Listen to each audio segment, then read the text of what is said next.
구글의 수석 엔지니어인 레이 커즈와일은 특이점과 관련한 많은 주장을 했습니다.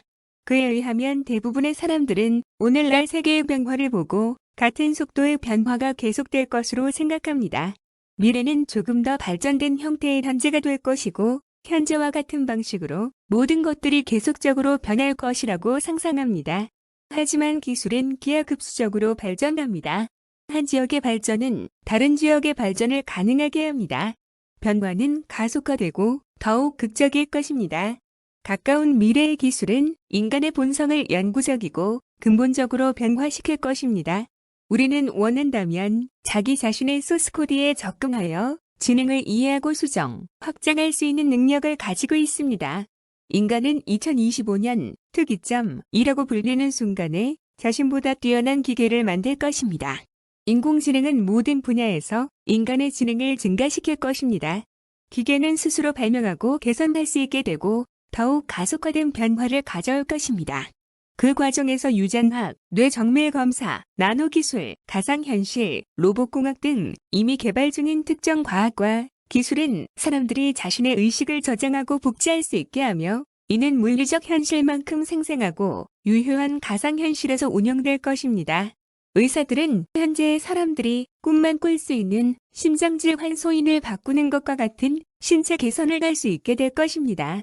결국 나노기술은 사람들이 신체를 갖는 것을 선택한다면 신체를 완전히 다시 설계할 수 있도록 해줄 것이고 불멸은 사람의 손안에 있을 것입니다. 지난 20년 동안 저는 세상을 변화시킬 아이디어의 힘이 가속화되고 있다는 중요한 메타 아이디어에 감사하게 되었습니다.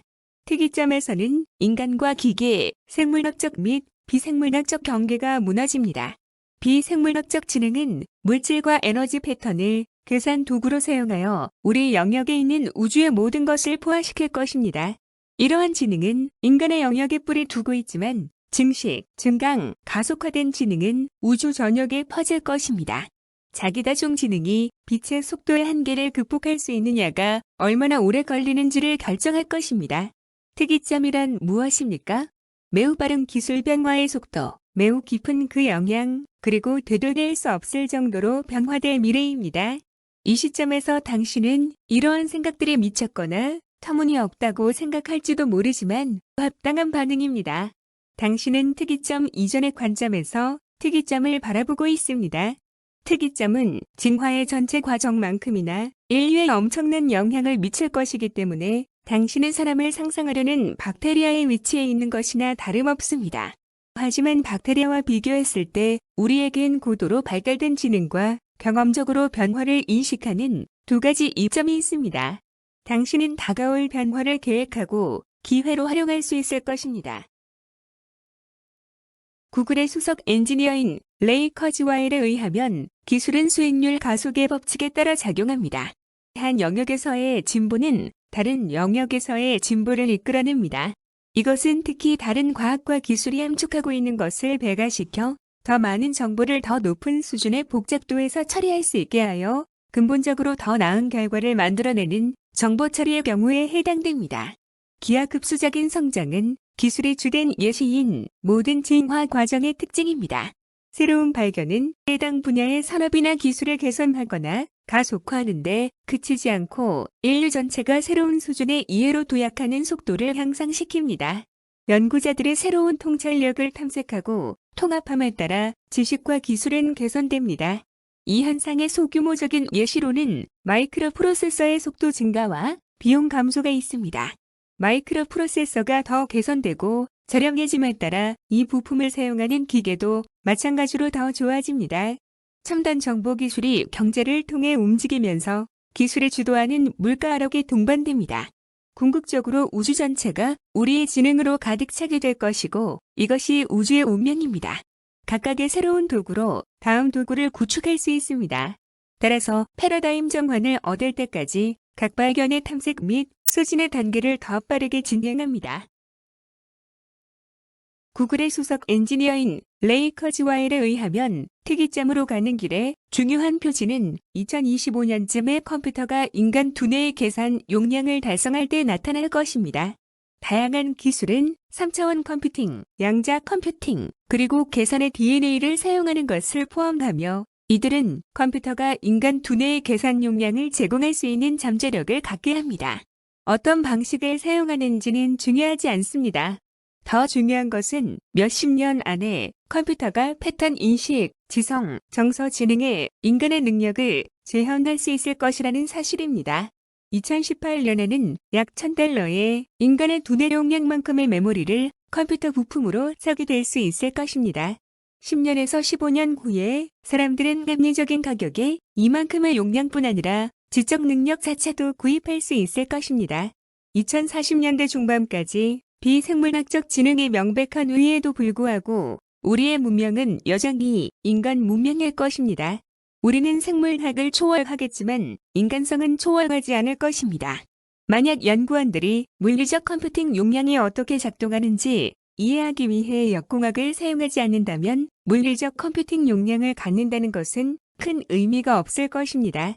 뇌 영상 촬영과 모델링이 양상되어 뇌의 회로나 뉴런, 신경 전달 물질과 호르몬을 포함한 화학 성분, 그리고 뇌의 부위와 보조 시스템을 포함한 구조를 더 잘 이해하게 될 것입니다.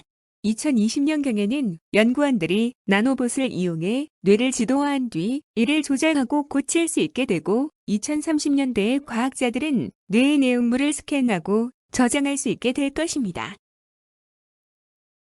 구글의 수석 엔지니어인 레이 커즈와일에 의하면 정보기술과 신경과학 외에도 유전학, 나노기술, 로봇공학 등 3개의 분야가 특이점을 가져오는데 도움이 될 것입니다. 수익률 가속의 법칙에 의한 영향은 지적재산을 포함한 인간의 지식의 기하급수적인 성장입니다. 유전학은 정보와 생물학의 교차점입니다. 인간 게놈 지도를 만드는 것은 인간의 건강과 수명을 획기적으로 향상시킬 유전학 기반 기술을 개발하는 첫걸음입니다. 곧 DNA와 비슷한 RNA 간섭은 세포치료법으로 노화나 질병으로 죽어가는 동안 세포를 재생시켜 유전자가 질병을 유발하는 단백질을 생성하지 못하도록 막을 수 있게 될 것입니다. 개발 중인 가장 강력한 도구는 세포의 구조와 기능을 병화시켜 많은 퇴행성 질환을 역전시키고 결국 노화 자체로 이어질 자체 유전자 치료법입니다. 컴퓨터가 인간의 지능 수준을 달성하게 된다면 반드시 그 수준을 지나치솟을 것입니다. 그 과정에서 복제는 세계의 기근 문제를 해결하는 데 기여할 것입니다. 과학자들은 질병에 강한 식물과 동물을 개발하고 복제하여 도움이 필요한 사람들에게 공급할 것입니다. 결국 육류도 복제될 것이며 공장은 완전한 육류를 생산하여 오늘날의 식량 생산에 수반되는 많은 낭비와 고통을 없앨 것입니다. 나노기술은 원자 수준에서 신체의 재구성과 재설계를 가능하게 할 것입니다.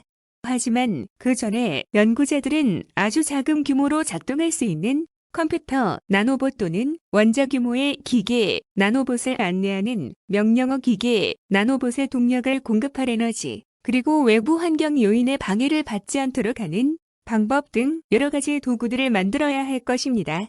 인간의 두뇌에서 가장 복잡한 능력, 즉 제가 최첨단으로 간주하고 싶은 것은 우리의 정서 지능입니다.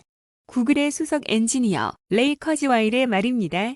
나노봇은 현재 사람들이 갖고 있지 않은 능력을 갖출 것입니다.